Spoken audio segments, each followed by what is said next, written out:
What's up, YouTube world? This your boy Halucha Lucha, aka Matthew J. Brownlee, and my mouse is acting crazy. I don't know what's going on right now. But we're back with another SmackDown breakdown. It's where I go over the show, but I don't review it. I don't really discuss it like that.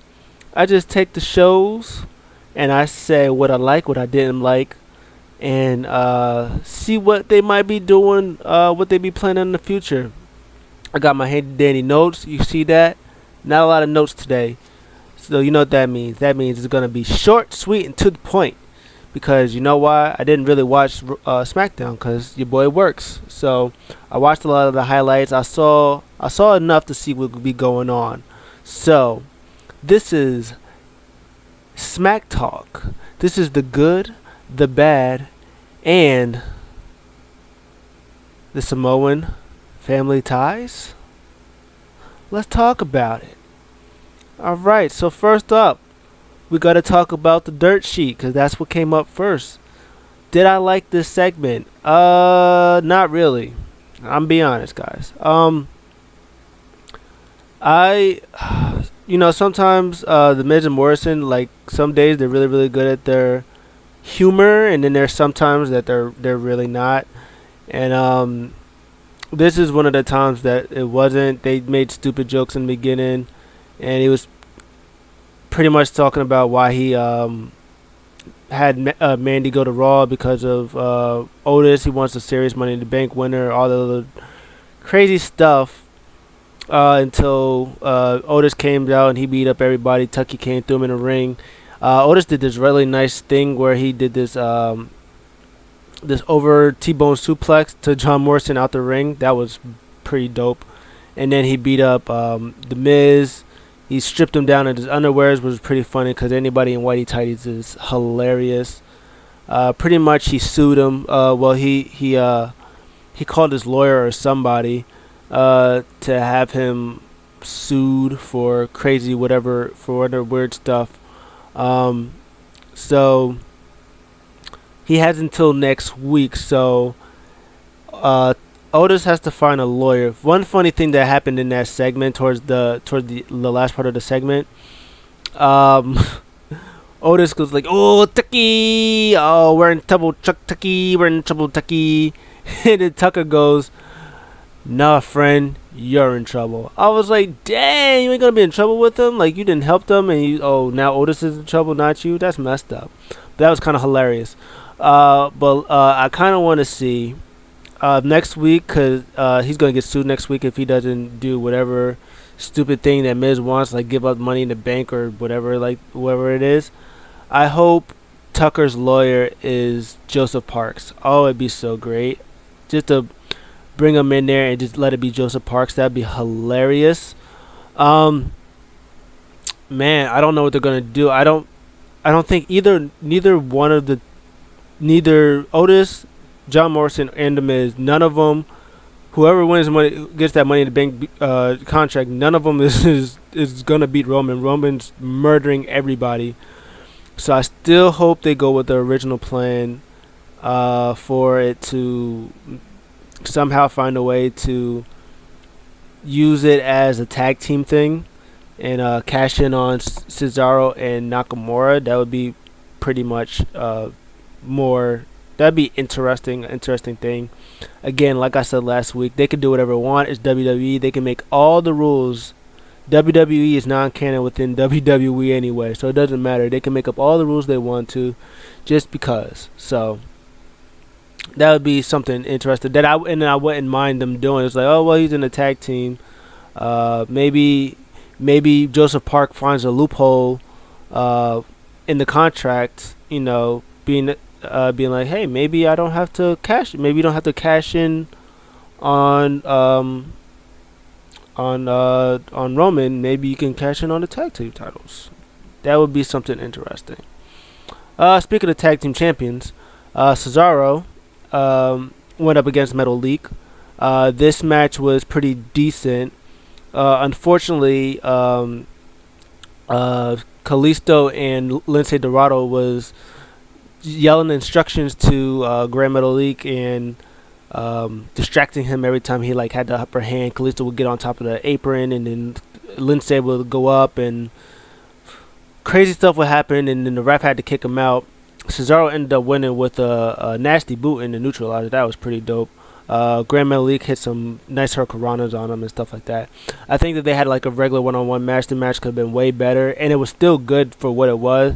But like without distractions and stuff, and you gave them like 10-15 minutes, they could have put on an absolute clinic. But it is what it is. They're having a match, the tag team title match at Clash of Champions, which Cesaro and Sheamus, Cesaro, I'm so sorry, Cesaro and Nakamura will most likely win. So I don't know for Lucha House Party, that might have them implode at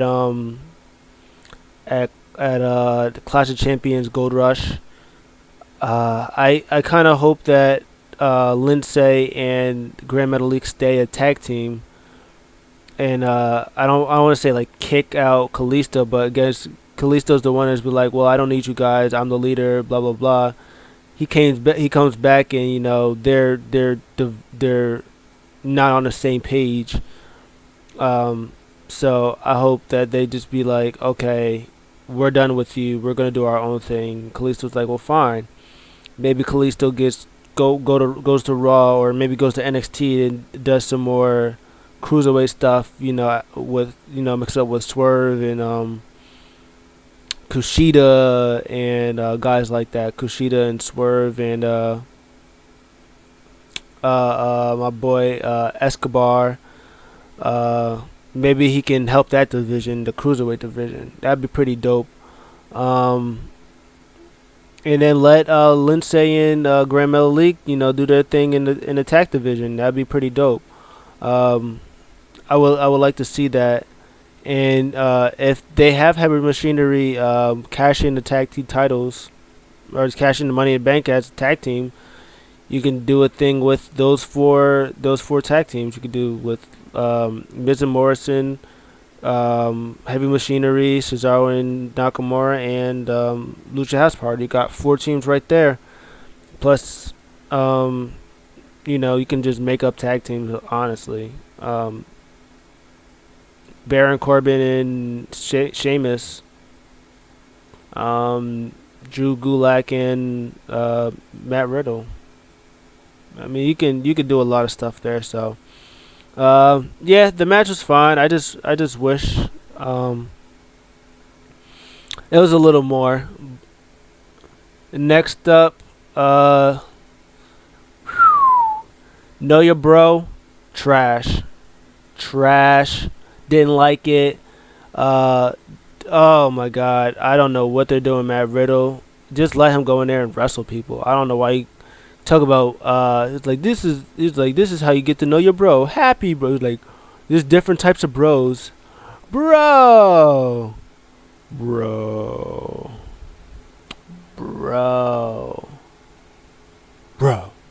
Like, get that trash out of here. Boo, throw it in the trash, garbage. We don't need to talk about that anymore. Yeah, that was just trash.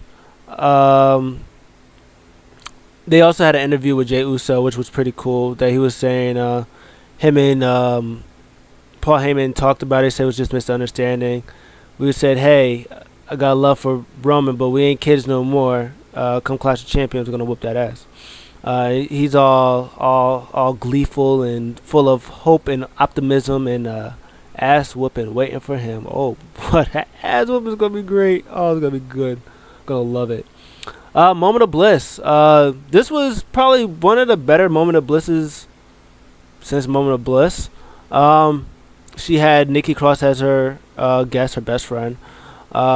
She was asking her about facing Bayley. He was like, hey, do you think you could really beat her? Because, you kind of 0-20 against her and stuff like that. And Nikki was like, hey, first of all, rude.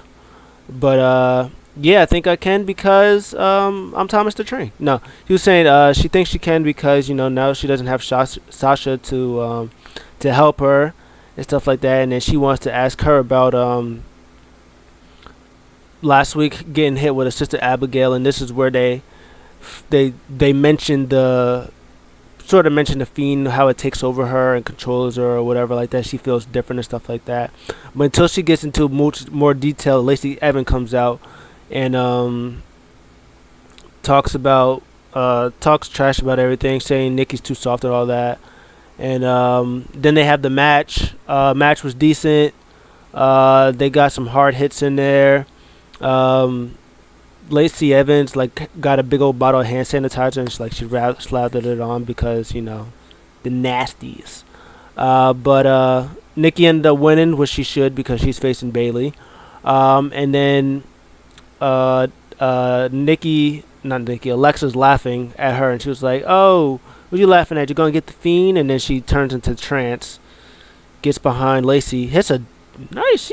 Her sister Abigail's are pretty decent. I ain't even gonna hold you. And then she trance walks up the ramp. So Lacey did her part in this. I feel like this is gonna be the end of Alexa and Nikki come Clash of Champions Gold Rush. I feel like there's gonna be a thing where, and I said this last week, Nikki's gonna be close to winning, and Alexa's gonna cost her the title, and she's gonna cost her the title. They're gonna feud, and maybe Fiend might take control of her, and they have this feud. Maybe Nikki would have to go inside like the Firefly Funhouse and be like, "Yo, how can I get my best friend back?" Maybe something like that's gonna happen.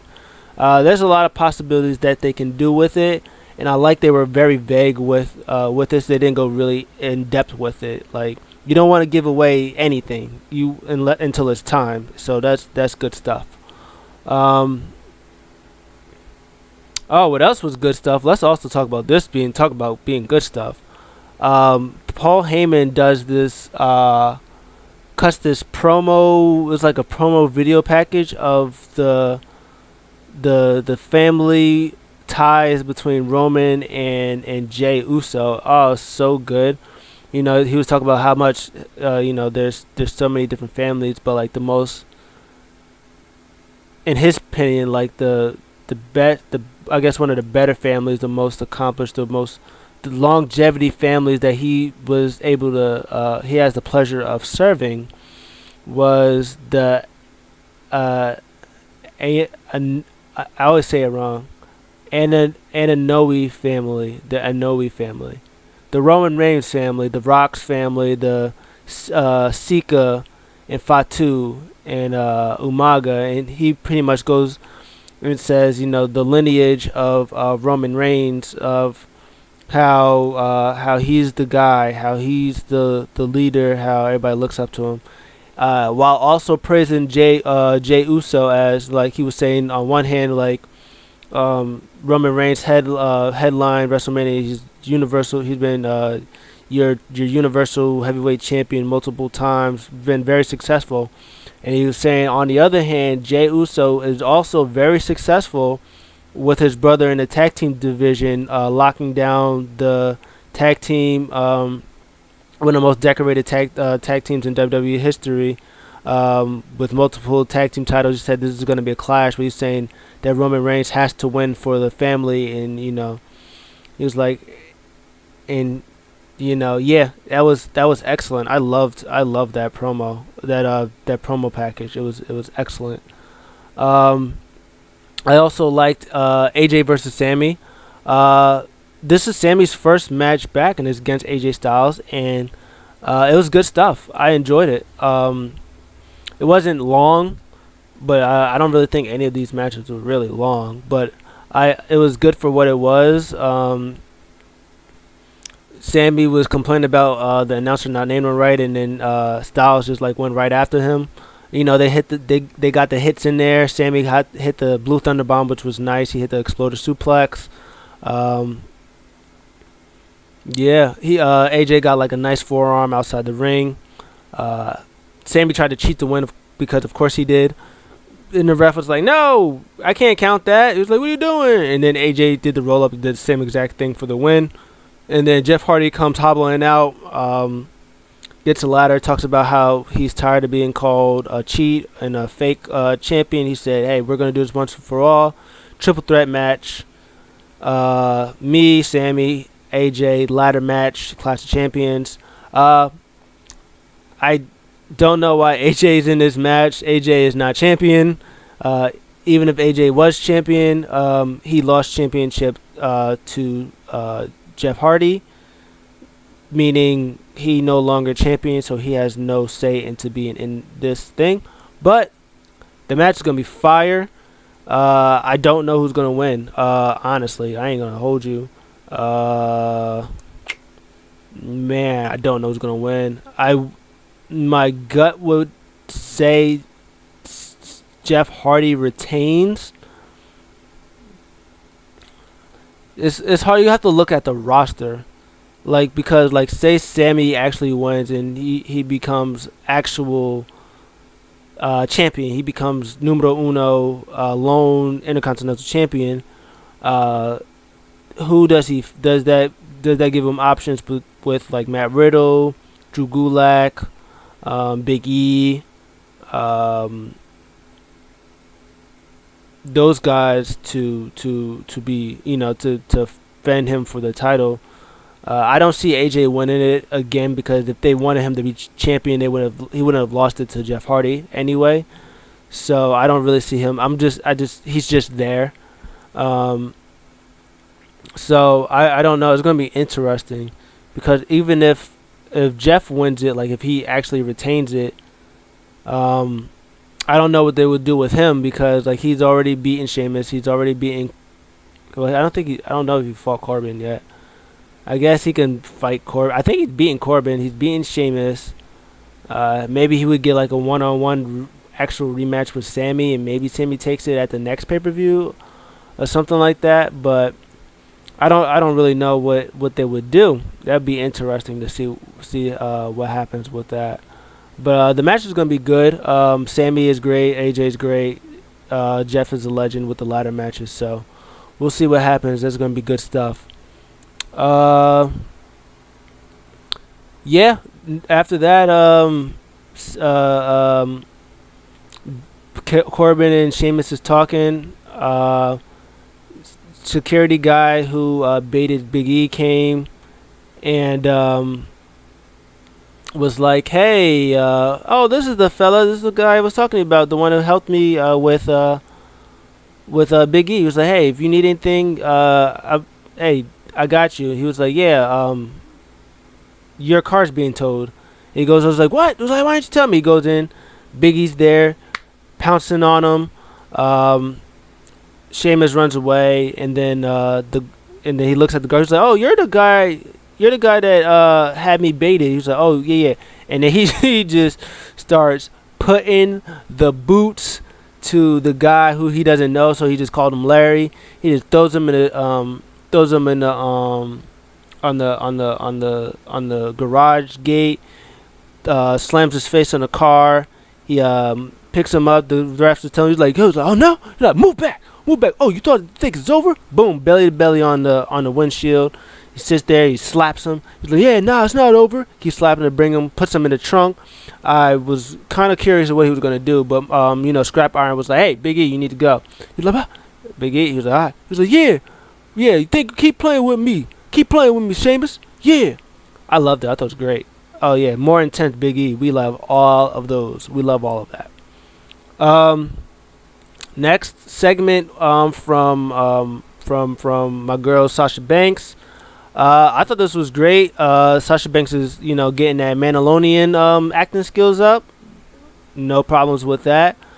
She had the neck brace. She was saying that Bayley was nothing without her. She's like, you're nothing without me. Theater major, end scene. Thank you. I'll be here all day, guys, all week. Except this is my last week. I'll be here all next week, not this week. But yeah, that was all good stuff. And then Bayley attacked her out of nowhere. I would have wished. This was excellent. This was good stuff. But it would have been great if Michael Cole was like doing this interview and like asked her the question or whatever, and before she can even speak, Bayley just boom attacks her, stomps her on her neck, throws her, grabs the chair, stomps on it again. Oh, God, that'd have been amazing, but this was still good. Yeah.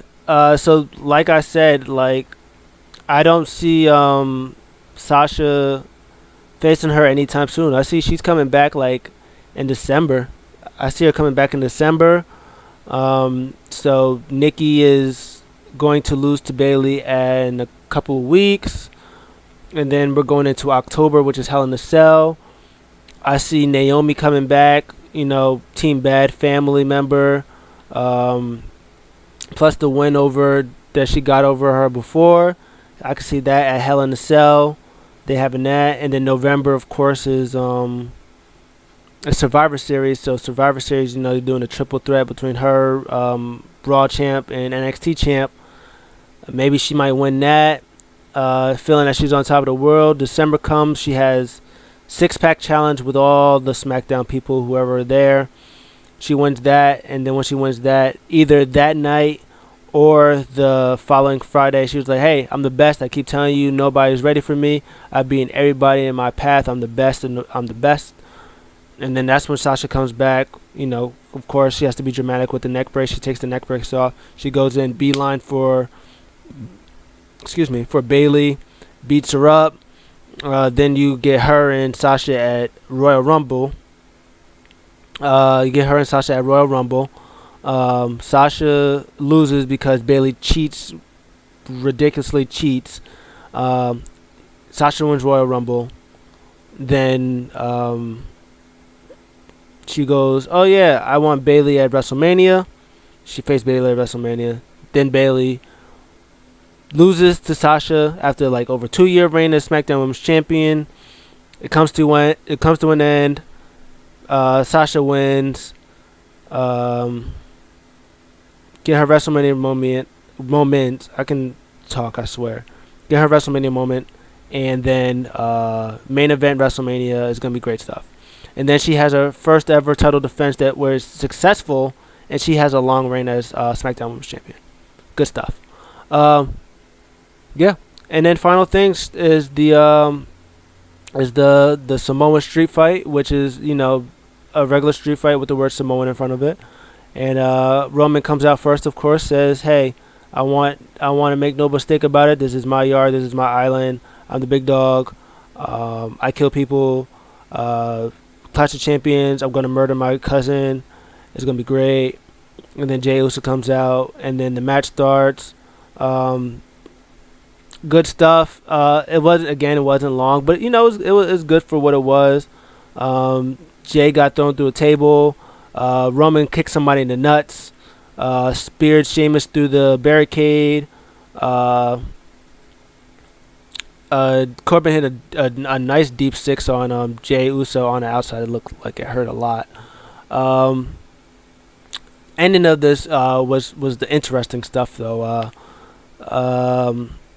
Corbin has Roman in the ring. I think Corbin's gonna get the crown or get the scepter. Jey grabs Universal Champion. Bam! Pops Corbin in the head. He goes up top. Roman hits a spear. He's about to cover him. He looks up, moves out the way because just like that, Jay's already in the air. Roman moves. Boom! Splash. Roman's looking at him like he's lost his goddamn mind. For the 1, 2, 3, Jey wins. He sees Roman sees title over there. He's like, why is my title over there? What are you doing with my title that way? He's looking at him, and he's like, it kind of looks like, oh wait, hold up. Jey Uso's out here being serious in the streets. I might have to murder him for real. Jey grabs title. He kind of poses with a little bit. He's like, I'm just kidding, bro. And they hug, they laugh. They're smiling. Roman got the biggest smile in the world. He was like, yeah, let's go. Jay's like, let's go. He's all hyped to go to. He's like, let's go. And Roman's like, yeah.